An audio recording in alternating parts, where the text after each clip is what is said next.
Mesdames et messieurs, bonsoir à toutes et à tous. Merci de nous suivre sur la RTB pour ce numéro de Sportbox. Ce soir, nous nous intéressons aux difficultés des clubs burkinabés en coupes africaines. Vous le savez, le Burkina Faso ne compte toujours pas de vainqueur dans les compétitions au niveau continental. Seule satisfaction, la chevauchée fantastique de l'Asfa Yenenga en coupe des vainqueurs de coupe. En 1991, l'Asfa Yenenga avait atteint la phase des quarts de finale. Et la récente performance de Salitas en coupe CAF, les hommes du colonel Yacouba Ouedraogo avaient atteint la phase de poule de la coupe de la Confédération. Outre ces éclaircies, les clubs burkinabés sont à la peine en campagne africaine. Pourquoi les clubs burkinabés sont-ils aussi mauvais en coupes africaines? Comment expliquez-vous la faiblesse des clubs burkinabés en campagne africaine? Est-ce un problème d'organisation? Que faut-il faire pour permettre aux clubs burkinabés de franchir un palier en Afrique? Et voilà autant de préoccupations qui seront débattues ce soir dans Sportbox. Autour de cette table, nous avons Ouest Julien Tendrebiogo. Il est observateur du football burkinabé. Il est même acteur de coiffe. Oui, bonsoir Modeste, bonsoir à nos téléspectateurs. Tout à fait. Et puis juste à côté, il y a Kader Traoré qui est journaliste à l'Observateur Palga et par ailleurs officier média de la Fédération burkinabé de football. Bonsoir Kader. Bonsoir Modeste, bonsoir à tous les téléspectateurs de la RTD Télé. Sur ce plateau, Pourema Maïga, directeur sportif de Salitas, il est également manager. On l'appelle le Big Manager. Bonsoir. Oui, bonsoir Kader, bonsoir à tous les spectateurs. Voilà, et puis enfin Ibrahim Diallo, précédemment journaliste sportif à Radio Burkina. Bonsoir Ibrahim. Bonsoir Modeste, bonsoir à tous. Tout va bien, tout bien? Ça va. D'accord, allez. Installez-vous confortablement tout à l'heure Sportbox avant de rentrer dans le vif du sujet. Suivons ensemble le résumé du match Raimo Enyimba joué dimanche dernier au stade du 4 août de Ouagadougou. Un match remporté par Enyimba 1-0. Le résumé signé Mariam Ouattara. Raimo n'y arrive pas. Face aux Warriors d'Aba, les académiciens de Bama concèdent la défaite. Dur apprentissage. On a eu du mal à dérouler ce soir. Voilà, on a beaucoup de jeunes joueurs qui sont pratiquement à leur deuxième ou première participation en campagne africaine. Je pense qu'on est en train de chercher à grandir. Voilà, nous allons continuer à travailler et après, quand nous allons vraiment atteindre le niveau de ces jeunes équipes-là, je pense que ça peut aller. En premier mi-temps, on n'a pas été agressif dans les duels, dans les mouvements. Mais en deuxième mi-temps, on a essayé de pousser. Mais bon, c'était un peu tard. Un réveil tardif assez symptomatique d'une première période, pauvre en occasion, en action d'éclat, en engagement. Il faut donc attendre la 54e minute et le gros travail de Fadel Traoré pour voir la première vraie action de but de Raimo. Mais Aboubakar Diouf est trop court. La réplique des Warriors arrive 2 minutes plus tard. Emmanuel Iwala s'est défait de la défense académicienne, mais sa frappe traîne dans la surface avant d'être dégagée. Sur ce coup, la défense de Raimo s'est montrée fébrile. En manque de réussite, Enyimba se met en mode Ligue des Champions. Nous jouons 74 minutes et Salomon aujourd'hui une frappe bien enlevée pour Soumaïla Bikaba à la parade. Le corner qui en découle est fatal aux hommes de Djefar Lengani. Emmanuel Iwala dépose la balle sur la tête de Victor Choukouma. Bikaba, impuissant, constate les dégâts dans sa cage. 1-0 pour les visiteurs. Mené, Raimo sort de sa torpeur et hisse le niveau du jeu. Et à la 82e minute, Ahmed Belem est fauché dans la surface nigériane. Pas de pénalty, estime l'arbitre ghanéen. Le score ne variera pas jusqu'au sifflet final. Et Enyimba prend une option sérieuse pour la qualification. C'est un très bon score pour nous. L'équipe de Raimo a fait une très belle prestation. Ils nous ont posé beaucoup de difficultés.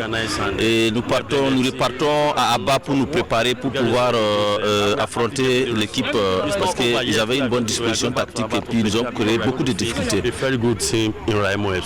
spectre de l'élimination, tel une épée de Damoclès, plane sur la tête de Raimo et tout est désormais une question de mental. Ce sera le mental puisqu'on sait que voir jouer au Nigeria c'est très compliqué. On sait, nous, on est concernés, on sait jouer là-bas c'est très compliqué. L'année passée c'était comme ça mais bon. On va aller avec un mental de fer là-bas pour aller relever le défi. Vous avez joué, on sait comment ils jouent maintenant. Je pense qu'on va encore chercher à travailler cette semaine encore pour pouvoir les contrer et essayer maintenant d'essayer de jouer sur le compte pour pouvoir vraiment marquer. On sait quand ils vont aller là-bas, ils vont essayer de jouer encore. Voilà, nous on va profiter des espaces qu'ils vont laisser parce que c'est là, ils étaient un peu crispés. Voilà, je pense qu'au retour ils vont se libérer. S'ils se libèrent, je pense que ça va aller. Tout n'est donc pas perdu pour les représentants du Burkina Faso en Ligue des champions africaine. Le match retour s'annonce crucial. Yefa Lengani et ses garçons seront une fois de plus face à Enimba le 6 décembre prochain à Aba au Nigeria. Merci Mariam Ouattara. Messieurs, vous avez suivi le résumé donc, de ce match. Qu'est-ce qui a manqué à Raïmo? Ouest Julien, vous étiez au stade. Donc, je pense que l'entraîneur et le capitaine ont quand même bien résumé la situation. L'entraîneur dit que l'équipe est assez jeune, manque d'expérience. Est-ce que c'est vrai? C'est ce que l'entraîneur a dit. Mais vous dites quoi? Oui, j'arrive. Ensuite, manque. Il est indéniable que au niveau africain, l'équipe que représente Raïmo n'est pas suffisamment expérimentée. L'équipe manque un peu de dose d'expérience. L'effectif aussi que Raïmo présente pose aussi problème. Parce qu'on a eu quand même des départs. Est-ce que ceux qui sont arrivés ont pu combler les trucs, les départs? Est-ce que ça a été des alternatives ou ça a été des options? Est-ce qu'aujourd'hui l'effectif est suffisamment profond pour pouvoir répondre aux attentes? Alors le capitaine dit qu'ils n'ont pas été agressifs. Oui, à ce niveau, c'est une autocritique qui est vraiment réaliste. À ce niveau, c'est le mental qui joue. Il faut aller se dépasser, il faut aller au-delà de ce qu'on fait tous les jours. Parce qu'il y a des enjeux. C'est parce que ici, nous voyons des enjeux purement sportifs. Mais il y a quand même, si vous accédez au pass de fou, il y a quand même 125 millions de francs CFA qui est en jeu. Et donc, tout le monde se prépare. La question qu'on se pose, est-ce que nous, au Burkina, nos clubs ont des projets africains? D'accord, on va y arriver. Alors, Diallo, vous avez vu le match? Oui, vous étiez au stade? Non, je n'étais pas au stade, mais je l'ai vu vous avez vu le résumé quand même, à travers les réseaux. Je l'ai suivi en entièreté. Je crois que c'est assez symptomatique ce qui s'est passé. On a vu une équipe pas très bien organisée, mais c'est à l'image de ce qu'ils font dans le championnat, et ça il faut le dire depuis le début. Vous ne voyez pas une équipe compacte de Raïmo. Trop de distance entre les lignes, d'où donc ce manque d'agressivité durant tout le match.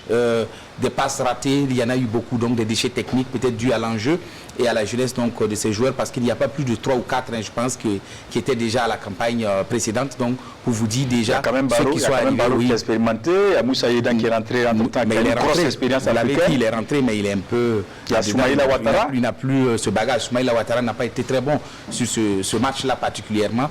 Et si vous enlevez ceux-là qui étaient censés apporter donc ce plus-là, mais quand les autres ne suivent pas, forcément le collectif ne fonctionne pas. Et je crois que c'est ce qui a manqué à cette équipe de Raïmo, d'avoir un collectif solide. Et moi, je ne suis pas trop surpris, parce que quand vous avez regardé cette équipe depuis le début du championnat, c'est un peu comme ça. Ils se font marcher sur les pieds par plusieurs équipes, parce que tactiquement, souvent, il y en a qui ne sont pas donc dans la gamme. Vous avez des joueurs qui sont au-dessus, vous avez d'autres qui sont par contre en dedans, donc forcément ça ne colle pas comme on le voudrait, parce qu'il y a eu beaucoup de départs donc, dans cet effectif-là. Et il y a un nouvel entraîneur aussi. Il y a ce paramètre-là aussi, il ne faut pas l'oublier, il est venu avec peut-être une autre philosophie. Avec d'autres joueurs, donc ce qui fait que on n'arrive pas à sortir comme ça du chapeau, voilà une équipe assez compétitive. Or, à l'année où Raïmo, en tout cas on y croyait beaucoup plus à l'année dernière saison, ils avaient quand même ce collectif-là, il y avait quand même une équipe assez rodée, des joueurs qui sont sortis du centre, qui sont montés ensemble et qui avaient quand même un certain bagage et un certain, en tout cas, rythme dans les jambes. Mais je crois que cette fois-ci, on a vu en tout cas une équipe un peu à la moindre. Ça n'a pas beaucoup évolué, parce que quand vous prenez à droite, vous avez Komi qui était là, mais quand vous enlevez Issa Kaboré qui était là, ce n'est pas la même gamme, Modeste. Non, je pense qu'il y a des joueurs qui sont venus, mais ils ne remplacent pas ceux qui étaient là, parce qu'ils ne sont pas au niveau de ceux qui sont partis. Ça, il faut le reconnaître. En défense centrale, vous n'avez pas le même niveau. qu'avant. Même au niveau de l'attaquant, vous avez un garçon comme Barreau qui était là, qui faisait de très belles choses, qui faisait beaucoup d'appels. Vous aviez même au niveau de la préparation physique, c'est récemment que je sais qu'il y a de nouveaux préparateurs physiques qui sont venus pour apporter main forte à cette équipe. Donc pour vous dire qu'à un moment donné, on a pris conscience quand même que l'équipe n'était pas suffisamment prête et qu'il fallait apporter quelque chose d'autre. Et je pense que c'est ça aussi qui explique un peu ce résultat. Alors Maïa, vous avez suivi ce match, je vous ai vu au stade. Oui, voilà. Je pense que comme c'est qu'il manque des automatismes pour le moment, depuis avec l'arrivée de nouveaux entraîneurs, voilà, avec les nouveaux joueurs comme vous avez dit, et aussi c'était un peu crispé. Si vous avez vu en premier mi-temps, ils sont restés un peu avec un frein à main. Ils n'ont pas voulu vraiment attaquer pour faire peur à l'équipe adverse. Donc ça fait qu'ils ont pris confiance. Quand ils ont pris confiance, ils ont dominé carrément le premier mi-temps. Donc en deuxième mi-temps, ils ont enlevé le frein à main, ils ont poussé un peu. C'est là maintenant, là, ils ont encaissé. Donc je pense que dans les ils ont trop respecté Enyimba. Est-ce que ils ont pour trop vous... respecté quand même, parce que si vous voyez, contrairement à l'année passée, et avec les maudits consorts de tous ces joueurs plus en confiance, qui partaient vraiment de l'avant, qui ont créé beaucoup d'occasions, mais cette année ce n'était pas le cas. Ils ont créé beaucoup moins d'occasions par rapport à Enyimba. Donc je pense que les automatismes n'ont pas encore pris. Mais je pense que cette équipe-là, il faut compter sur eux dans l'avenir. Parce qu'avec tout ce que Raïm est en train de mettre en place, avec les préparateurs physiques, tout le matériel qu'il est en train de faire venir, je pense que dans l'année à venir, là, ils vont faire quelque chose, ils vont rentrer dans la phase de poule. Donc pour vous, l'essentiel, c'est de participer. C'est-à-dire que pour cette saison, l'essentiel pour Raimo, c'est de ne prendre pas juste à la campagne africaine. Il n'y a pas d'objectif de qualification. Il y a l'objectif, parce que Raimo, je pense qu'il a acheté des internationaux nigériens, de Niger, qui n'ont pas été qualifiés. En fait, ils ont été qualifiés, mais ils sont venus juste, je crois, 2 jours en retard.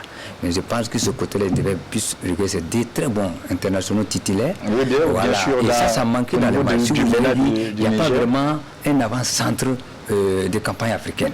Sur les matchs qu'on a vus, il n'y a pas vraiment un avant-centre. Alassane Savadogo, qualité vraiment de campagne africaine. Donc ça manquait un peu. Mais il avait acheté, c'était juste un peu en retard, donc ça l'a coûté cher aujourd'hui, parce que s'il y avait vraiment un véritable avant-centre, ça pourrait changer les données pour aller chercher un ou deux buts et puis espérer là-bas d'aller chercher quand même à la qualification. Alors Kader Traoré, vous n'étiez pas là, vous étiez du côté du Ghana.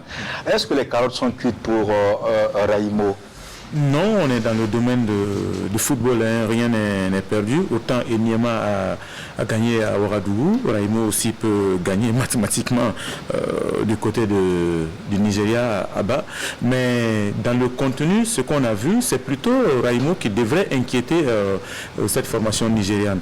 Je suis d'autant plus surpris qu'on me dise que, enfin quand je suivais le résumé de ma consoeur, qu'elle dise que Raimo en deuxième mi-temps a lâché les freins. Je ne sais pas pourquoi Raimo a joué avec le frein en première période. Surtout que vous savez que la phase d'aller, ça se joue chez vous et qu'au retour, vous serez en déplacement avec tout ce qu'on connaît comme environnement, comme pesanteur, comme pression du côté du Nigeria. C'est à Ouagadougou qu'il faut lâcher les chevaux. Il faut jouer son voiture à Ouagadougou, espérer d'abord gagner, ça c'est la première des choses, mais aussi gagner avec un écart assez, un matelas assez consistant pour pouvoir faire un voyage assez tranquille du côté du Nigeria. Mais si déjà, la première période, vous jouez avec le frein en main, j'avoue que vous compliquez la tâche, parce que lorsque vous allez lâcher les freins, c'est pas évident que l'adversaire vous laisse toutes les ouvertures offensives que vous avez eues en première période.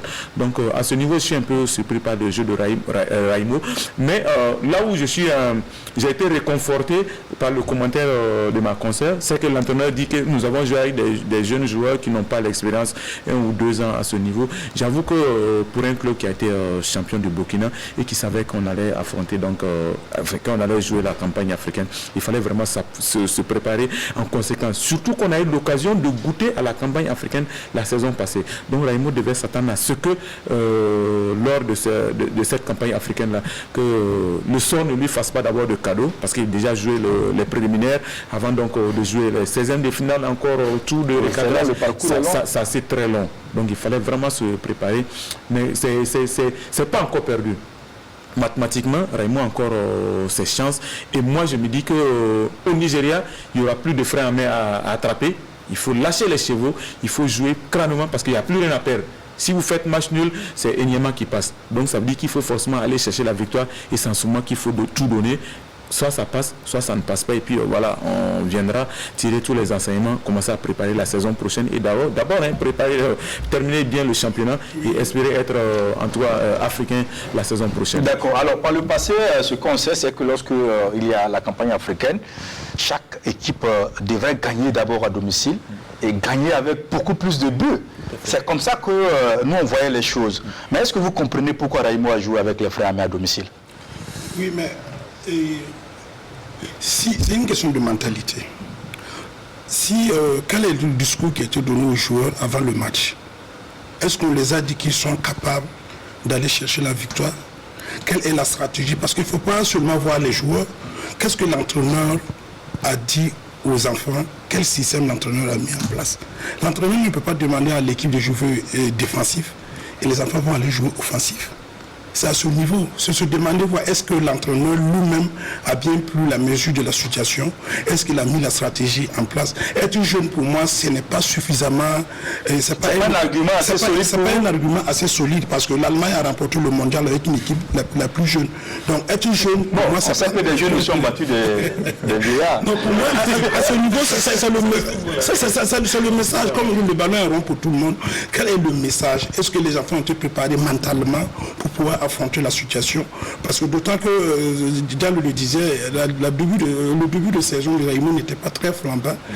Maintenant, pour apporter cette situation, qu'est-ce qu'il fallait changer? C'est cette question que l'entraîneur devrait se poser. Comment je fais pour monter d'un cran par rapport au championnat? Quel est le message? Quelle est la mentalité? Qu'est-ce que je dois refaire comme statistique? Est-ce que lui-même, comme il a préparé, est-ce qu'il a pu avoir des informations sur la situation sportive de Enyama? Est-ce qu'il a pu avoir accès à des vidéos pour pouvoir préparer son match? C'est cette question qu'il faut se poser. Est-ce qu'il a très bien préparé son match? D'accord, bonne question. Oui, à ce niveau-là, par rapport à la question que vous posez, pourquoi Raïmo n'a pas élevé son niveau de jeu pour gagner à Ouagadougou? Est-ce que Raïmo n'a pas joué en considérant ce qui s'est passé l'année passée avec cette formation nigériane? Peut-être que d'abord vous savez que Raïmo avait perdu du côté du Nigeria et le score n'était pas vraiment... Mais Raïmo avait gagné à Ouagadougou. Oui, 1-0. Ils ont gagné 1-0 à Ouagadougou et ils sont allés prendre une lourde défaite du côté du Nigeria. Peut-être que psychologiquement, cette défaite-là est toujours dans les esprits. C'est une formation très solide de Niama qu'on avait croisée, qui nous avait battu 5-0 chez Nomabus. Et du coup, en venant à Ouagadougou, en affrontant cette formation à Ouagadougou, on a plus, non, pas forcément limiter les dégâts, on a plus la défaite qui s'est passée du côté du Nigeria que la victoire qu'on a réalisée à Ouagadougou. Donc du coup, ça peut plomber un peu les garçons qui ne vont pas trop se livrer à l'abordage pour ne pas subir pour ne pas prendre des buts. Qui permet d'effacer tout ça. Oui, mais le discours de l'entraîneur est une chose, le discours est une chose et il y a ce que les enfants font. Des entraîneurs vont vous dire, j'ai dit aux enfants de jouer tel système de jeu, de pratiquer tel football, mais quand ils vont sur le terrain, ils font autre chose. Tout est une question de mentalité. Ce que le capitaine a dit, il a tout résumé. Le mental, peut-être que le mental n'était pas suffisamment fort en première période. C'est lorsqu'on a vu que l'équipe est prenable qu'en seconde période, on a lâché les freins. Qui doit préparer les mentalités? Qui doit donner le mental à l'équipe? C'est tout le sens de le problème de ça, je pense que le championnat nigérien n'a pas encore commencé. C'est ce que j'allais dire. D'abord, ils n'ont pas de vidéos. Au Burkina, nous sommes à la 13e. L'entraîneur a dit que maintenant on le connaît. Ça veut dire qu'on ne le connaissait pas avant. Donc ça d'abord, si vous n'avez pas de vidéo, peut-être c'est ça qui a fait aussi les frères. Mais est-ce que c'est non, il n'y a pas une petite démagogie. Il connaît l'équipe, il a juste là passé. Il connaît l'équipe jusqu'à l'année. C'est pas la même équipe. Non, c'est vrai que l'entraîneur c'est pas l'équipe. Le staff est là, la philosophie peut-être n'a pas évolué. Même la philosophie, il y a des changements d'entraîneur. D'abord, ça c'est un. À deuxième des choses, si vous n'avez pas vidéo, c'est très difficile. Mais j'allais même vous dire que Enyima aussi ne connaît pas Raïmo. Enyima connaît, notre championnat, ça joue. On a des vidéos, on peut avoir. Et Raïmo ne pourrait pas avoir accès à leurs vidéos. Donc ça crée des problèmes. Donc pour démarrer le match, attaquer les gens que tu ne connais pas, peut-être, ça peut être ça d'abord avec côté entraîneur. L'entraîneur a bien précisé qu'on ne le connaissait pas. Maintenant, on le connaît. Donc maintenant, je pense qu'il a tout sa chance là-bas. On verra bien en match retour, puisque maintenant, on les connaît. Même l'équipe, mais étudier l'équipe, ce n'est pas conjoncturel. C'est pas parce qu'il a joué 2-3 matchs de championnat cette saison qu'il faut étudier l'équipe. Moi, je parle d'étudier l'équipe, comprendre le fonctionnement de l'équipe, pour pouvoir aborder l'équipe. Oui, mais pourquoi ne pas... Ne regarde pas l'adversaire pour quand même gagner ton match. Oui, mais tu dois préparer ton match en fonction de l'adversaire. Voilà, mais il n'a pas de vidéo. Ça, c'est pas facile. C'est la supposition. Il n'a pas les vidéos, il n'a pas les vidéos, il ne peut pas préparer le match en fonction de l'adversaire. Parce que l'adversaire, je ne pense pas qu'il ait préparé le match là en tenant compte de Raimo en tant que tel. L'adversaire a joué son foot. C'est déjà une ascendant en tenant compte de Raimo. Lui, je pense que l'adversaire a plus joué sur ses propres forces. Ils envoient les gens même ici pour superviser les matchs. C'est la grande professionnalisme. Le championnat nigérien n'a pas encore commencé. Et que Raimo a déjà 11 matchs de championnat dans les jambes. Forcément, Raimo part avec un ascendant sur la formation de Niama. Mais pourquoi dans cette rencontre-là, Raimo n'a pas profité de cet ascendant psychologique et physique? C'est comme je l'ai dit au début ici, on l'a signalé, quand vous perdez un certain nombre de joueurs, il est difficile de jouer un certain nombre de systèmes. Il est parti sur un 4-3-3. Rappelez-vous de Raimo d'il y a 2 ans, dans un 4-3-3, vous avez Modi Cissé, vous avez Belem, vous avez à droite Kaboré qui était là, et vous aviez un milieu de terrain qui était assez dense, terrible et technique, et un attaquant virevoltant en pointe que vous pouviez exploiter. Aujourd'hui, vous n'avez pas ces attaquants-là. Alassane Sawadogo, je suis désolé, il a montré de belles choses la saison dernière, mais aujourd'hui, ce n'est pas le Alassane Sawadogo qu'on avait vu.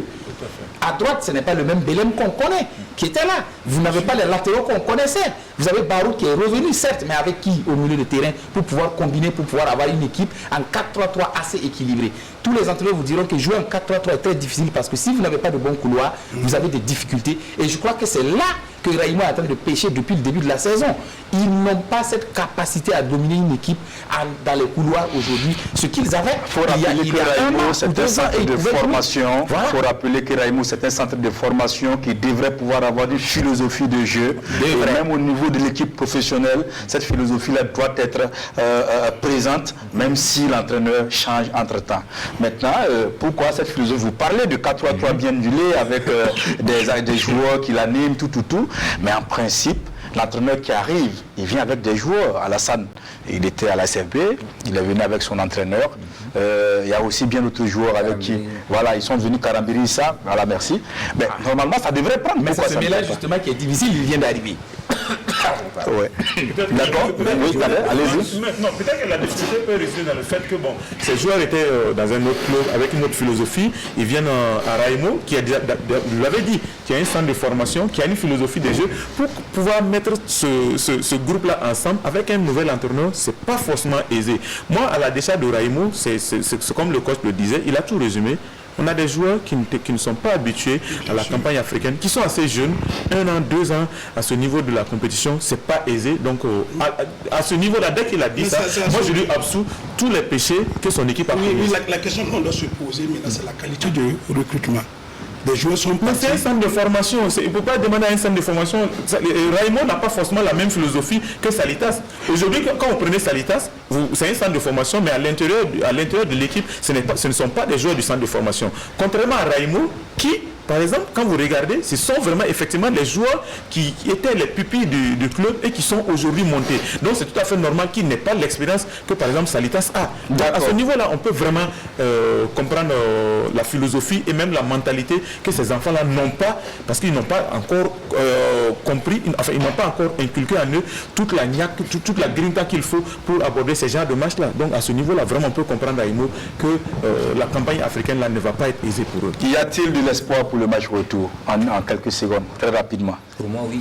D'accord. Il y a de l'espoir parce qu'il y a un match. Il y a de l'espoir? Bien sûr, cette équipe, on l'a montré, elle est assez prenable si on est assez concentré. Un match n'est jamais perdu, on ne peut pas perdre le match avant de l'avoir joué. D'accord. Bien sûr que moi, l'espoir, il faut aller montrer un autre visage du côté du Nigeria et tout donner.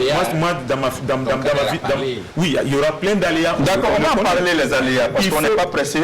Ces aléas, on va revenir là-dessus. Que Raimo se lâche et que le club joue tout pour le tout. Il n'y a pas de calcul à faire, il faut forcément gagner pour se qualifier. Donc on n'ira pas observer l'adversaire pendant 15 minutes, non. Il faut aller à l'abordage, tout lâcher, et puis voilà, on verra ce que ça va donner après 90 minutes. Merci Kader. Préliminaire Coupe CAF, Salitas a effectué le déplacement du côté de Boissy au Ghana pour y affronter l'Ashanti Gold. 0-0, c'est le score final. Suivant le résumé de nos envoyés spéciaux, Adam Aguiti et Alain Didier Compaoré.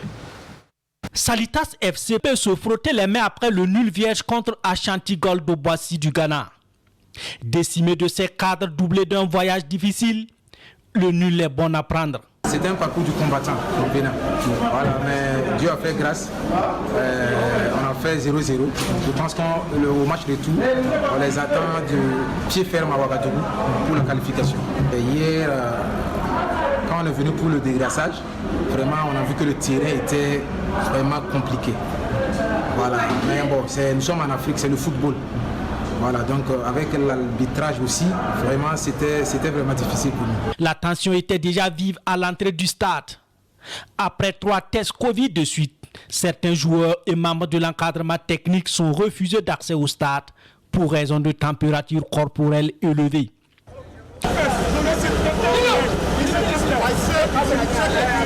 Il a fallu de nombreuses reprises avant d'être accepté.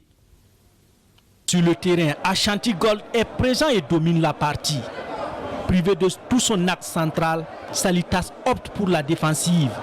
À la 13e minute, le centre David Sandan est intercepté par le portier des Colombes, Rabin Sanou.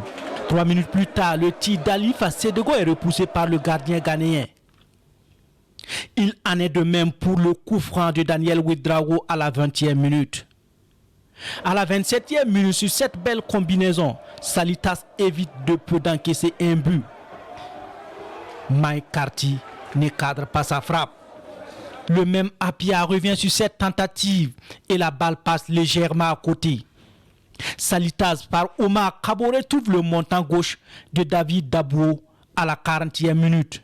Le coup franc de dernière minute de la première période d'Ashanti Gold ne donne rien. 0-0. Nous sommes à la pause. Au retour des vestiaires, ce sont encore les locaux qui mettent la pression. Lagui Koulibaly procède à des changements. Olivier Boissy, Cheikh Traoré et Michel Bachobo font leur entrée. Sur cette énième action d'Ashanti, la passivité de la défense de Salitas a fallu lui coûter un but, n'eût été la maladresse de l'attaquant. Et le match s'équilibre peu à peu jusqu'à son terme sans le moindre but. Score final, 0 partout. Un score bon à prendre pour Salitas qui a joué 106 de ses cadres, qui récupérés peuvent être d'un grand apport pour le club au match retour le samedi 5 décembre prochain au stade du 4 août. Merci Alain Didier Compaoré. Alors Kader, vous étiez du voyage. Pourquoi tout le monde semble se satisfaire du match nul de 0-0? Alain Didier Compaoré nous dit que Salitas se frotte les mains. On ne peut pas se frotter les mains avec un 0-0, on ne comprend pas trop pourquoi. Mais quand vous partez en terrain adverse, ce que vous recherchez, c'est de ne pas perdre d'abord. Ça, c'est le premier aspect. Si vous arrivez déjà à avoir un résultat positif, je vais dire, parce que ça rapporte quand même un point, même si on n'est pas dans un championnat, c'est déjà de ne pas perdre. C'est déjà très important. Et Salitas a pu contenir tous les assauts de la formation de Ashanti Gold. J'ai vu le match. Si cette formation ghanéenne gagnait 5-0, personne ne créerait a reçu le podium parce qu'ils ont eu énormément d'occasions. À un moment donné, on avait l'impression d'assister à un match de handball ou de basket, d'attaque-défense. En tout cas, c'était quelque chose de ce genre-là. Salitas défend, Ashanti Gold attaque. Mais malheureusement, on avait en face, ou heureusement, Salitas avait en face des attaquants qui avaient tout, sauf savoir cadrer des frappes. Et quand vous sortez, après avoir subi une quinzaine de situations de but, j'avoue que vous devez vous frotter les mains parce que vous avez échappé vraiment au pire. Et pour moi, le match de Salitas là, a une saveur de victoire. Alors, est-ce que ce n'est pas lié au fait que le voyage a été très difficile, pénible, et que bon, il y a eu tellement de péripéties? Je veux que vous me résumez ça un peu, cette situation-là que vous avez vécue. Je vais essayer de le résumer en 2 minutes. Alors, on devrait bouger avec l'équipe le jeudi. D'accord. Malheureusement, on était à l'aéroport, on avait commencé les formalités, on n'a pas pu effectuer le voyage parce que Salitas n'a pas pu présenter les résultats de test Covid. Donc on a tenté avec la compagnie, ça n'a pas passé, on nous a tous refoulés. Nous on était déjà à jour, on voulait entrer, mais on a les Didier comparé, le caméraman Adama Guiti avait déjà fait les formalités déjà dans la salle d'embarquement. Vous étiez pressé de prendre l'avion? Pas pressé de monter dans l'avion parce qu'on voulait déjà commencer à préparer le match. Malheureusement ça n'a pas été le cas, on a demandé à ce que tout le monde débarque, on a tous débarqué pour être solidaire avec l'équipe. Et le voyage, nous on n'a pas pu partir le vendredi, les journalistes et moi, membre fédéral, on a préféré privilégier une partie du groupe parce qu'il n'y avait pas suffisamment de place le lendemain, parce qu'il fallait replacer les billets le vendredi. Donc il y a une quinzaine de joueurs qui ont pu effectivement faire le voyage et le reste du groupe est resté pour voyager le samedi. Groupe dans lequel se trouvaient les journalistes et moi, membre fédéral. Alors, le premier groupe qui a bougé le vendredi est arrivé à 14h, autour de 14h, 15h à Accra. Il fallait encore subir les tracasseries au niveau de l'aéroport parce qu'aujourd'hui, quand vous arrivez à Accra, que vous ayez un test négatif de coronavirus, vous subissez un test rapide à l'aéroport qui coûte déjà la peau des fesses. Ça fait $150, voilà, autour de 87 000 francs CFA.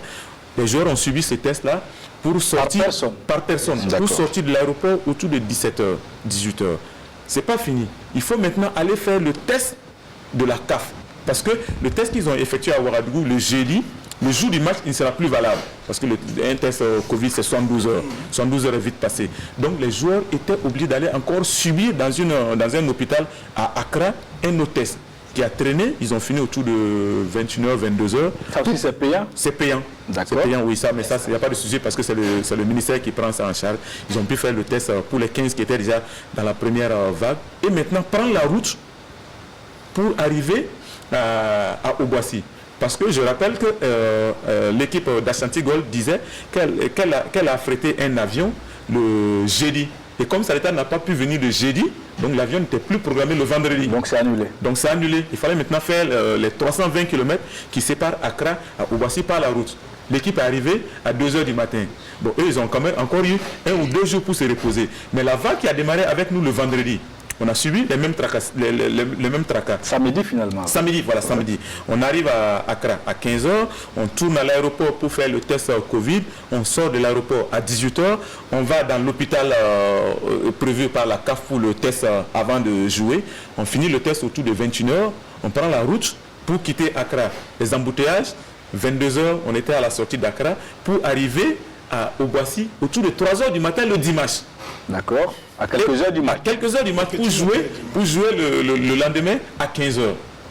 C'était vraiment difficile pour cette formation. Donc quand vous mettez tout cela et arriver encore au stade, hein, je ne sais pas, Maïga, tes joueurs ont dû te raconter. On arrive à l'aéroport, on prend la température des joueurs là, on trouve que 2 joueurs ont une température assez élevée, et autour de 39 degrés, et qui ne peuvent pas rentrer au stade parce qu'on estime déjà qu'ils sont covidés. C'est là que le délégué fédéral que j'étais, je suis sorti de ma réserve et on s'est vraiment chamaillé avec les officiels d'Obuasi. On s'est vraiment chamaillé. J'ai fait comprendre que leur thermomètre n'était pas bon et qu'il fallait le remplacer.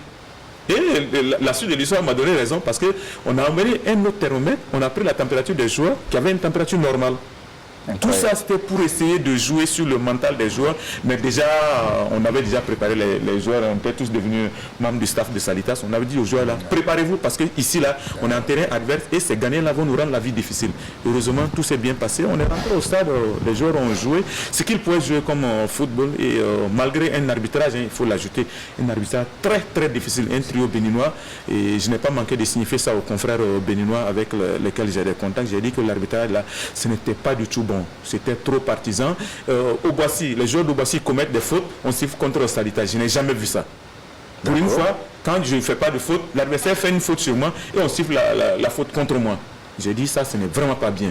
Il faut qu'on fasse beaucoup attention. Si ces arbitres-là veulent encore gravir des échelons, c'est dès maintenant qu'il faut commencer à travailler. Voilà un peu ramassé de façon très rapide. D'accord, vous êtes allé très vite, c'est très bien. Alors tout de suite maintenant, Maïga, Salitas s'est déplacé du côté de Boissy, sans le président, sans le directeur sportif que vous êtes.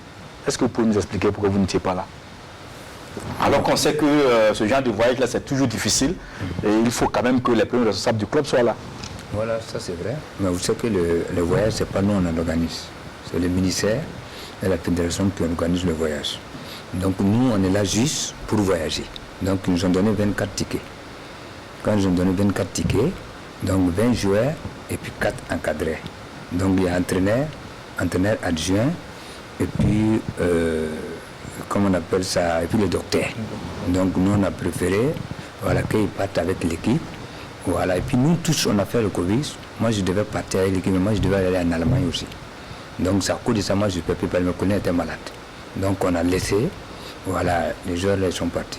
Mais ce que je voulais ajouter un peu par rapport à ce que Kader a oublié peut-être, quand ils ont reporté le voyage, tout le monde était positif. Quand ils sont venus avec les tests, premièrement, ils ont dit tous les joueurs avec le SAD, tous les gens qui ont fait le type côté saletage, tout le monde est positif. Ça veut dire que les tests sont faux? Voilà. Non, après, ils ont repris en même temps l'aéroport. Le lendemain, maintenant, soir, ils nous ont donné la réponse que c'est 4 joueurs qui sont négatifs. Donc, c'est là qui était important. Qui sont positifs, mais les autres sont négatifs. Voilà. Arrivé encore au niveau des choses de la CRA, ils ont éliminé un joueur encore, alors qu'il avait ce truc, qu'il est négatif, là-bas il dit qu'il est positif. Barreau? Voilà, Barreau. Donc c'était pour expliquer un peu. Est-ce qu'il va bien? Vous avez sa nouvelle? Oui, on a sa nouvelle, voilà. C'est là d'abord qui a ménagé le voyage. Sinon le voyage était bien organisé par le ministère, par la fédération. Tout était qu'on devait partir 10 jours en avant au lieu d'arrêter la veille, les trucs, tout ça là. 4 jours, parce que 4 jours, 4 jours, j'ai dit. Voilà, donc ça, c'est pas faute de quelqu'un, ça c'est maladie. Ça, je peux bien assurer ça. Maintenant, ce qui n'était pas normal, il ne peut pas nous dire qu'il n'y avait pas l'avion pour aller à Boissy. Ça, c'est pas possible. Ça, c'est interdit par la CAF. Normalement, plus de 100 km, on ne peut pas. Si c'était ça, ils devaient nous déposer. Ils ont prévu un avion le jeudi, vous n'étiez pas là? Oui. Hein? Oui, ils ont prévu un avion le jeudi, vous n'étiez pas là. Vous n'étiez pas là, donc est-ce qu'on peut le tunnel pour aller à Koumassi? Mais c'est interdit parce que c'est interdit de voyager. Donc c'est quelque chose qui est interdit. Le commissaire dit ouais, tu ne peux pas accepter. Et les 4 joueurs qui ont voyagé, et les joueurs qui ont voyagé avec Kader, il y a 5 qui devaient être titulaires. 5. Il y a 5 joueurs. Mais parmi les 15 joueurs qui partent, c'est ça que je veux comprendre. Non. Vous avez 15 places le vendredi. C'est là que j'allais revenir. Pourquoi 5 joueurs titulaires vont attendre alors qu'on sait qu'on va prioriser comme ceux qui doivent jouer? C'est là que j'allais revenir un peu parce que ce niveau-là, il faut qu'on dialogue avec le ministère et la fédération. Nous, notre responsable, c'est la fédération. Il faut qu'on nous demande quand même qu'on puisse donner nous-mêmes les éléments qui nous ont vécu le voyage. Ils sont partis avec 10 joueurs avec 4 encadrés. Donc nous n'allons jamais fait ça. Nous, on allait partir avec un entraîneur avec quand même 13 joueurs. Mais Maïga, je trouve qu'à ce niveau, quand même, vous pouvez donner votre avis. La compagnie dit que le vendredi, la compagnie dit que le vendredi, il n'y a pas suffisamment de place pour que toute la délégation parte. Il y a 15 places que la compagnie dispose le vendredi. Parce qu'on a reporté le vol le jeudi. D'accord. Ok. Si on dit qu'il y a 15 places, il faut que moi, dirigeant de Salitas, je puisse dire, ok, si on a 15 places, voilà ce qu'il faut inscrire pour déjà la première vague. C'est ça que je vais expliquer. Ils ont dit non, c'est eux qui décident. Ils ne nous ont pas demandé notre avis. Le ministère a dit que... Non, je peux vous dire, j'ai appelé Bouba, la fédération, pour qu'il intervienne. Non, ça c'est le ministère. secrétaire général. Non, mais nous on passe toujours par la fédération. Ok, d'accord. Voilà, la fédération maintenant peut nous aider. Votre répondant direct, c'est la fédération. Voilà, nous l'a dit, est-ce que vous ne pouvez pas laisser quand même que nous on donne les 14 joueurs? C'est là seulement il y a eu problème dans tous ces voyages. Sinon même le ministre, chaque fois il appelait, et même que ça soit, n'importe, tout le monde s'est mis devant pour régler tous ces problèmes, pour qu'il n'y aura pas un problème cette fois-ci. Même le commissaire, la police, le DG a donné l'autorisation pour faire tous les passeports même jour, depuis un mois en avant. Et le ministre des Sports a appelé tous les jours. L'ambassadeur là-bas, il avait tout organisé. Et Kader est témoin. Ils nous ont accueillis, tout était prêt pour que cette fois-ci-là, qu'on ne dit pas que quelqu'un... Moi, je voudrais qu'on s'assoie, fédération, club, et discuter au moins 2-3 semaines avant le match, voilà, pour quand même avoir des trucs. S'il y a une discussion encore pour faire de la liste, qu'on puisse demander que le club donne rapidement des gens qui doivent voyager pour le match. Ils n'ont pas demandé, il y a 5 qui ont joué titulaire. Alors, le ministère n'est pas là pour se défendre. Mais est-ce que vous comprenez un peu tout ce cafouillage-là autour d'un voyage? C'est pas une surprise, on savait que Salitas c'est la campagne africaine, on connaît les dates. et finalement ça nous surprend comme si... Est-ce que vous comprenez ça? Mais c'est ça, c'est ce dont on parlait. Parce que là, quand on dit que toute une équipe est testée positive au Covid, il y a un problème. Et le lendemain, il se trouve que tout le monde n'est pas positif. Il n'y a pas de positif. Ça, le club, ni le ministère, ni quiconque ne peut maîtriser cet aspect-là parce qu'on ne peut pas aller faire des tests et puis qui se révèlent avec autant de positifs et le lendemain ça change. Si tout le monde était positif et vous allez prendre les dispositions pour reporter le match parce que ce n'est pas de la faute à l'équipe ni au pays. On a organisé, on a fait des tests. Si tout le monde est positif, c'est 2-0 forfait. Parce qu'ils ont dit d'inscrire jusqu'à 40 joueurs. Alors que notre championnat, on ne peut pas inscrire 40 joueurs. On a 30 joueurs. Oui, donc vous voyez que l'un dans l'autre, on se retrouve dans une situation avec ce Covid-là où peut-être il faudrait aussi, à notre niveau, trouver le moyen de travailler très rapidement avec, je ne sais pas, les pays vers lesquels on se déplace là, pour avoir un mécanisme plus souple entre nous, pour dire avant le match, voilà des facilités qu'on peut avoir entre nous pour pouvoir organiser le match, pour qu'on puisse réduire en tout cas ces difficultés-là. Sinon, si on reste dans le format classique, on va à l'aéroport, on fait le test, on arrive dans l'autre aéroport, on fait le test, il y a des risques de manipulation partout. On peut venir choisir vos joueurs et puis on dit qu'ils sont positifs, comme on a fait avec le thermoflash, on dit qu'il a une température élevée, et on le retient, on le garde. Moi je pense que cette maladie-là, c'était un prétexte pour certains de faire certaines choses. Sinon, je me dis que si on fait le test à Ouagadougou, le pays d'accueil doit pouvoir dire quand même qu'on n'a pas quand même pris, je ne sais pas, des comprimés pour faire le test et que quand même c'est le même test qu'on utilise et qu'on peut permettre à l'équipe, comme c'est une équipe, ils sont ensemble, ils sont en groupe, ils peuvent voyager pour pouvoir faciliter. Aussi, la solution qui est peut-être très coûteuse, c'est d'avoir un vol spécial où on pourrait avoir la directe, où on pourrait aménager tout ça aussi pour permettre au club. Mais ça aussi, ça coûte très cher. Ce n'est pas à la portée de tout si on fait ça. Sinon, voilà, moi je pense que sur ce coup-là, quand même avec toutes les explications, je pense que les dispositions étaient prises par les responsables, que ce soit au niveau du ministère, de la fédération et du club, pour que ça puisse aller. Mais vraiment, moi je pense que cet effet du test-là, il y a quelque chose qui va Ce que je voulais souligner, la plus grande difficulté, c'est la disparité des protocoles. C'est la disparité des protocoles. Chaque pays a son protocole. Et nous sommes en Afrique. Vous voyez que les pays suivent sur cette situation pour avoir un avantage par rapport à l'autre équipe. Sinon, au niveau de la CAF, et par rapport à cette compétition, il faut, si c'était possible, d'avoir un protocole standard qui allait faciliter les choses. Parce que vous allez, sur le même voyage, il y a quand même au moins 4 situations de vérification, chacun avec un protocole différent. Donc c'est un peu compliqué. C'est comme Ibrahim l'a dit, et c'est le moyen également. Il ne faut pas qu'on va se flatter. Ou on va en campagne africaine avec des objectifs, ou bien on va pour participer. On connaît les aléas. Et le pays du Maghreb front commun, eux, ils privilégient le vol direct. Et ils mettent en place le dispositif militaire. Ils voyagent avec un cargo, avec les facilités, les protocoles militaires. Voilà. Ils savent que vous allez les tracasser. Et oui, ils prennent leurs dispositions, un vol spécial. En plus que le vol soit spécial, c'est un vol militaire. Mais nous n'avons pas encore ces moyens. Mais c'est pour cela souvent il faut relativiser nos objectifs en campagne africaine. Donc à ce niveau, la CAF devrait intervenir pour pouvoir permettre, si la CAF n'arrive pas, au moins que les pays puissent agir comme l'a proposé Ibrahim, pour qu'ils puissent avoir des facilités. D'accord. Alors, on va peut-être refermer ce débat, mais on poursuit toujours. Moi, ce que je voulais dire par rapport au voyage de Salitas, en fait, à un moment donné, quand j'ai réfléchi, je me suis dit, lorsque Salitas s'est rendu compte que tous les joueurs étaient positifs, c'était en même temps, à ce moment-là, qu'il fallait peut-être activer la partie gagnante pour dire, on ne pourra pas venir peut-être le jeudi. Il faut tout décaler. C'est fait. Vous avez appelé au Boissy. Non, fédération. Oui, nous, on passe toujours par la fédération, parce que nous, on ne nous écoute pas. Voilà. Maintenant, la fédération qui parle au nom de Salitas. Ce que je veux dire. Ce que je veux faire comprendre aux gens, c'est que c'est la fédération qui organise tout, et le ministère. Nous, on est là juste pour voyager. Parce que moi, à mon niveau, modeste, si ça avait été fait comme ça, on ne se serait pas déplacé le jeudi à l'aéroport sans les tests Covid. Parce qu'à un moment donné, est-ce que vous n'avez pas voulu camoufler aussi les résultats? Parce que vous n'avez plus connaissance des résultats et que tout était positif, est-ce que vous n'avez pas voulu forcer un peu les choses? On ne peut pas camoufler, c'est les docteurs qui amènent les résultats. Les docteurs, ils ont amené les résultats. Et quand ils ont donné à la compagnie, c'est là la compagnie a vu. Nous, on n'est pas docteur. Donc vous n'avez pas eu accès aux résultats? Non. Ils sont venus avec les docteurs au niveau de, comment on appelle là, qui sont venus, ils ne nous connaissent pas. Ce n'est pas nos docteurs, hein, ce n'est pas le docteur de Salita qui fait ça. Ils sont venus faire et puis repartis.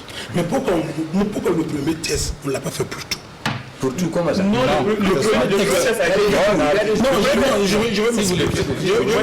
Si vous voulez, le premier test a été fait le mardi. Nous tous, on était dedans. On a tous fait le test le mardi pour voyager le jeudi. Ok, on devait avoir les résultats 48 heures après. On devait avoir les résultats 48 heures après. Et le test est valable pour 72 heures. Ça veut dire que si on a fait le test le mardi, on devait pouvoir voyager le jeudi et le test est valable jusqu'au vendredi. Maintenant, si on doit bouger le vendredi, il faut faire encore un autre test. Voilà. Maintenant, moi, ce que je ne comprends pas, c'est que quand Salitas s'est rendu compte que le test était positif pour tout le monde, moi j'ai dit en ce moment on avise la compagnie, c'était la veille, c'est la veille, le mercredi, qu'on s'est rendu compte que tout le monde est positif. Donc le jeudi on ne voyage pas. Les tests sont positifs, c'est pas la peine. Mais si on se déplace à l'aéroport et sans test Covid, la compagnie même nous trouvait assez ridicule. Mais comment vous pouvez venir à l'aéroport sans vos tests Covid? Alors c'est ce que je veux comprendre. Pourquoi les joueurs se présentent à l'aéroport sans les tests Covid en main? Pourquoi? Est-ce que vous avez cherché à aller prendre vos résultats? Parce que quand on fait le test, vous devez aller chercher les résultats. Les docteurs là même sont venus faire les tests là chez nous. Mais si Salitas sait que tout le monde était positif, c'est qu'ils ont vu les résultats. Et nous on les a appelés, même vous pouvez demander même à la fédération, tout le monde les a appelés. Nous on attendait même pour confirmer. Mais tout, donc ils sont venus directement avec les tests à l'aéroport. Eux-mêmes là, ils ne savaient même pas que les tests même étaient positifs. Donc on arrive, et ils partagent, et puis ils rentrent dans le truc. Ils disent non, mais il y a quelque chose qui ne va pas. Non, ils ne sont pas rentrés avec le test. Non, ils ne sont pas rentrés avec le test. Bon, c'est ce qu'ils nous ont dit. Non, je parle de compagnie qui a vérifié. Ils ont dit que c'était pas bon. Peut-être que j'ai sauté cette étape-là, sinon je n'ai pas vu. Alors, d'accord. C'est pratiquement il y a un cafouillage, il y a un problème d'organisation, il y a un manque de communication. On a demandé les tests et on n'avait pas les tests. Non, en fait, comme tu m'appelles laisser terminer, c'est dit que... Allez-y plus vite parce qu'on ne va pas s'attarder sur ça, il y a d'autres choses à dire. Plusieurs fois avant de partir. Ça ne gêne pas. Ça n'est pas exclu. Mais pourquoi on ne pouvait pas la semaine même d'avant le voyage? Oui, la semaine même d'avant le voyage. C'est pas payé en Burkina. La semaine d'avant, la semaine cible là. Pourquoi on ne commençait pas pour pouvoir avoir une marge de manœuvre? C'est ce que je voulais dire. C'est parce que le résultat. Non, parce que si vous le faites, comme il est aléatoire, ça veut dire que la preuve pour te dire que ça tient. Voilà, ne doutez pas, parce que là, mais ne doutez pas de la fiabilité des tests, parce que le test, non, mardi, le test ne peut pas être positif, vendredi il est négatif, Cadet. Ça veut dire qu'il est aléatoire. Non, il n'est pas aléatoire, c'est une défaillance de l'appareil peut-être. Non, il n'est pas aléatoire. Il n'est pas aléatoire. Je vous dis quelque chose. Il y a une nouvelle manipulation des échantillons peut-être. Il n'est pas aléatoire négatif. Vous arrivez, on le fait soit 12 heures avant, vous êtes positif. Non, ça c'est autre chose, Diallo. Le mercredi, le mardi, c'était le repas émis. Même si vous l'avez fait 10 fois avant, le test de mercredi était, c'est lui qui comptait. C'est ce que je vais faire comprendre à West. Même si vous faites le test avant, le mercredi, vous ne pouvez pas l'avoir avant le voyage. Je vais finir les interventions. Moi, ce que je voulais dire, ce que Salitas pouvait faire, par exemple, ce que West dit, c'est juste. Vous pouvez faire le test à l'avance. Les joueurs sont tous négatifs. Salitas, vous avez les moyens quand même. Vous pouvez interpeller les joueurs. Non, je ne parle pas du test. Vous avez effectué le test, par exemple, le lundi. Vous gardez vos joueurs chez vous, au centre.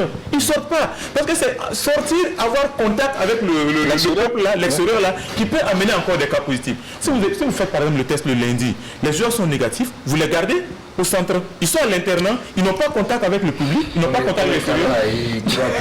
D'accord, bon, on va passer à autre chose.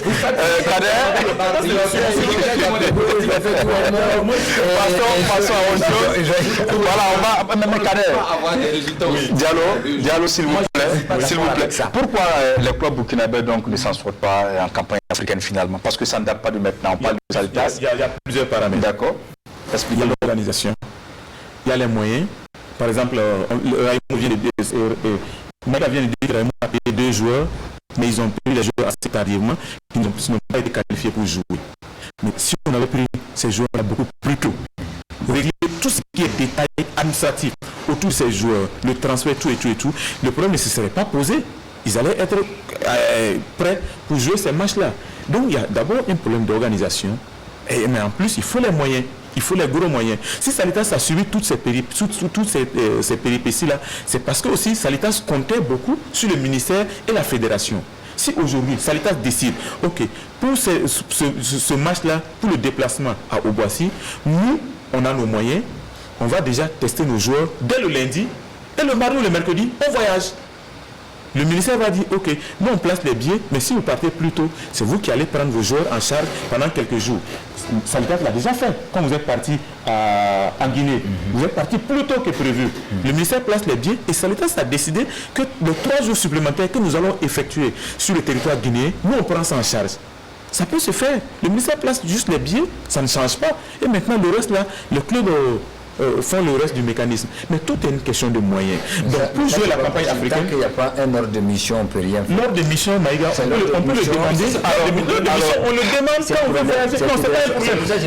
Parce que nous, on a fait 3 fois. Oui, mais alors Maïga, aussi je suis à la fédération. Vous êtes un ancien international à la fédération de voyager. Vous connaissez comment les choses se passent au niveau international, notamment en Europe, l'organisation d'un club. C'est d'ailleurs pour ça que vous êtes le directeur sportif de Salitas, pour votre expérience au niveau donc international.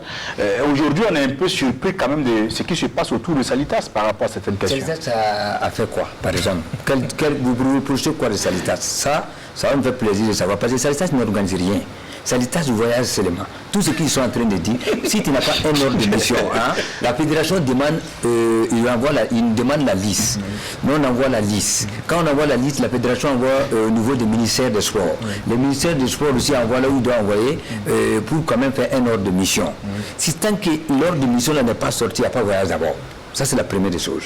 Il faut un ordre de mission pour faire tout, pour faire les passeports, pour faire les tests, pour faire tout ce que vous devez faire autour, ça doit passer autour. J'ai même demandé qu'au lieu de faire 20 joueurs, parce qu'il y a Covid, il faut faire 30 joueurs. Tous les joueurs là, il faut quand même faire leur ordre de mission en cas. S'il y a des joueurs qui ne peuvent pas voyager, qu'on puisse les remplacer. On a eu même des problèmes parce qu'il y avait Samy, il y avait Barreau et tout ça. Et tout cela, on a enlevé leur nom dans voyage, mais on ne pouvait pas remplacer. Et là, le colonel est monté sur l'écran pour qu'on puisse remplacer avec un petit qui est Assami, qui est rentré, qui a joué le match. Parce qu'il n'y avait pas son nom dans un ordre de mission. Et j'ai demandé même qu'ils n'ont qu'à aller à la fédération pour faire un ordre de mission spécial, que j'ai déjà eu à faire plusieurs fois. Voilà, sinon quand même, j'ai géré quand même l'équipe nationale en 2013, j'ai géré Salitas jusqu'à la phase de finale, j'ai géré maintenant, jusqu'à on est rentré, on n'a pas de soucis, nous on voyage, nous on ne fait rien au niveau du voyage, c'est ce que la fédération prépare et donne au ministère, la ministère nous informe que vous voyagez tel jour, et puis nous on part voyager. Un point, un trait. Voilà ce que je peux dire. Ce qu'on veut, c'est que vous demandiez à avoir, comme vous avez vu qu'il y a des difficultés, c'est de faire comme vous l'aviez fait en Guinée, c'est de dire, bon d'accord, vous avez positionné à telle date, est-ce qu'on ne peut pas avoir un ordre de mission sans incidence financière avant pour pouvoir nous permettre juste de voyager et de nous prendre en charge? Nous on a fait notre demande il y a 30 jours. Il y a 30 jours, c'est là. Non, il y a 30 jours, depuis que le jour qu'ils ont donné, ils ont fait le tirage là. Nous on a écrit à la fédération tout ce que nous on avait besoin. Maintenant, il fallait s'asseoir avec le ministère. Il y avait, je ne vais pas rentrer dans beaucoup de détails, il y avait les campagnes, voilà, vous pouvez demander à la fédération, il y avait beaucoup de choses, il n'y avait personne pour recevoir, pour discuter. Donc après, ça a été 2-3 jours qu'on a tout réglé. D'accord. Alors ça c'est au niveau organisationnel. Est-ce qu'au niveau des joueurs, les joueurs ont le niveau de la campagne africaine? Est-ce que Salitas, par exemple, qui sait qui va prendre part à la campagne africaine, s'est préparé en conséquence? Est-ce que vous avez les hommes pour aller rivaliser avec les clubs des autres pays? Vous savez qu'on fait d'abord avec nos moyens de bord. Parce que si vous regardez les championnats, là, quand ils gagnent, il y a 12 millions. Pour se préparer, pour acheter des joueurs même, pour pouvoir rivaliser avec les équipes qui payent les joueurs à 100 millions par mois, c'est pas évident. Mais on a essayé, on l'a fait, on a des joueurs qui touchent 150 000 par mois, par exemple en fac, qu'on a joué avec qui aller-retour, ils n'ont pas pu nous gagner. On a joué avec des joueurs, non, c'est pour dire la vérité, il faut qu'on se dise la vérité. Mais nous, on essaye de recruter des joueurs de valeur pour représenter le pays valablement. On l'a déjà fait et l'année s'est passée, et l'année passée même on a été éliminé par tir au but. Et cette année, notre premier match encore, c'est un match nul. C'est pour ça d'ailleurs que nous on reçoit notre match parce qu'on a un grand point. On nous a donné même des points parce qu'on a gagné avec FAC. La CAF avait dit que vraiment qu'on méritait de gagner le match avec le but refusé. Ils nous ont donné, c'est pour ça l'année passée on a été exemptés. Donc quand même on fait partie des équipes qui sont respectées actuellement au niveau africain. C'est d'ailleurs ça même que les enfants ont montré encore, qu'ils ont quand même une petite expérience, ils ont des valeurs pour pouvoir tenir avec tout ce qu'ils ont subi dans les voyages pour quand même faire un 0-0. Maintenant, on va venir confirmer ici. C'est eux qui vont confirmer s'ils ont le niveau. Mais je pense que ce qu'on vient de voir, moi j'ai regardé le match, des matchs de cette équipe-là. Ils ont joué avec des grandes équipes dans leur niveau du championnat. Ils ont fait des fois, mais je vis quand même une très belle équipe ghanéenne qui a montré avec position de beaucoup de joueurs de qualité individuelle. Et ils ont tout ce qu'il faut. Ils ont un entraîneur qui paye 15 millions par mois. Voilà, donc c'est pour vous dire qu'il y a beaucoup de choses encore à revoir sur le niveau organisation. Je suis d'accord avec vous. On doit encore améliorer. Mais moi, je pense que ça se fait déjà beaucoup. Avec le recrutement qu'on a fait l'année passée pour entrer dans la phase de poule. Cette année encore, on voulait garder même le même groupe un peu. Il y a beaucoup de gens qui voulaient changer, qui sont partis comme Abachoula, comme Ila Savadogo, beaucoup de pour avoir. Voilà, ils ont Zagreb. Et si vous voyez aujourd'hui, on a perdu 6 joueurs. Mais quand même, on tient bon. On a perdu 6 joueurs. Zagreb est parti prématuré. Tout n'est pas encore réglé là-bas. Et moi, j'avais dit qu'il faut tout régler, tout ne pouvait pas bouger, mais les joueurs voulaient partir, on a laissé partir. Et il y a Maïga qui a été blessé, qui est un joueur de valeur. Et après, après 4 joueurs, voilà, c'est nous. Voilà, parce que vous avez beaucoup parlé, hein, vous avez beaucoup parlé, ils n'ont pas encore. Oui, voilà, parce qu'on tend vers la fin. On tend vers la fin. Voilà, on va vous demander tout de suite et maintenant, est-ce que finalement, ce n'est pas le championnat burkinabé qui est trop faible et qui n'arrive pas vraiment à s'imposer sur le continent? Non, moi je vois deux choses. La première des choses, c'est l'organisation. On a évoqué le problème financier. Tant que vous ne vous organisez pas, l'argent ne peut pas tomber du ciel. Nos clubs, la plupart de nos clubs ne sont pas très bien organisés. Souvent, les compétitions africaines sont une surprise. Parce qu'au début de la saison, le club n'a même pas envie, n'a pas il veut le podium, mais ne pense même pas à la conséquence du podium. Il veut la Coupe du Faso, mais ne pense même pas à la conséquence de la Coupe du Faso. Vous êtes le vainqueur de la Coupe du Faso. Vous devez aller en campagne africaine, mais il y a des implications. Peut-être que certains gagnent par accident. C'est pour se dire que tout ça, c'est l'organisation. C'est dit que une fois priorité de la campagne africaine, mais ça vient pour vous devrez avoir un projet. On a vu ça ici avec certains clubs. Hein. Voilà, vous devrez avoir un projet africain. Pourquoi nous, on doit aller jouer les campagnes africaines? C'est sportif ou c'est financier? Parce que si vous arrivez au niveau des phases de poule, au niveau de la Ligue, c'est 275 millions. Si c'est la Coupe CAF en phase de poule, c'est 125 millions. Est-ce que nous, on a l'objectif d'aller... Les primes de match sont payées par la CAF. Oui, les primes de match sont payées par la CAF. Est-ce que nous, on a l'objectif d'aller chercher ces gains-là pour venir nous développer à davantage, ou bien on veut aller participer pour qu'on dise qu'on a participé? C'est une question d'organisation. Des clubs n'ont même pas une administration formelle où tu pars, tu as secrétaire ou SG qui est là permanemment, où tu peux aller déposer. C'est difficile. Maintenant, si vous n'avez pas ça, est-ce que vous pouvez développer des projets pour aller chercher des sponsors? Mais le sponsor aussi, regarde. Le sponsor, là, c'est des entreprises qui font tout pour pouvoir maximiser le profit. Mais est-ce qu'ils vont mobiliser leur personnel pour pouvoir avoir l'argent et puis venir vous donner comme ça sans garantie? Vous demandez à un club de D1 de présenter son bilan financier, s'il y en a, son bilan financier sur une série de 10 ans à un partenaire pour me permettre d'analyser et d'évaluer votre flux financier. Comment est-ce qu'on peut vous accompagner? Combien vous valez financièrement? Ce n'est pas évident que sur les 18 clubs actuellement, vous allez trouver 2 ou 3 clubs qui peuvent déposer un bilan financier sur une série de 10 ans. Alors, mais comment est-ce que vous pouvez trouver un sponsor pour vous accompagner, pour que vous soyez prêt pour aller en campagne africaine? Voilà. Le problème organisationnel, tant qu'on ne résolve pas ça, on ne peut pas résoudre le problème financier. D'accord. Alors, Diallo, très rapidement, parce qu'en métalon, on dit que à quand la révolution?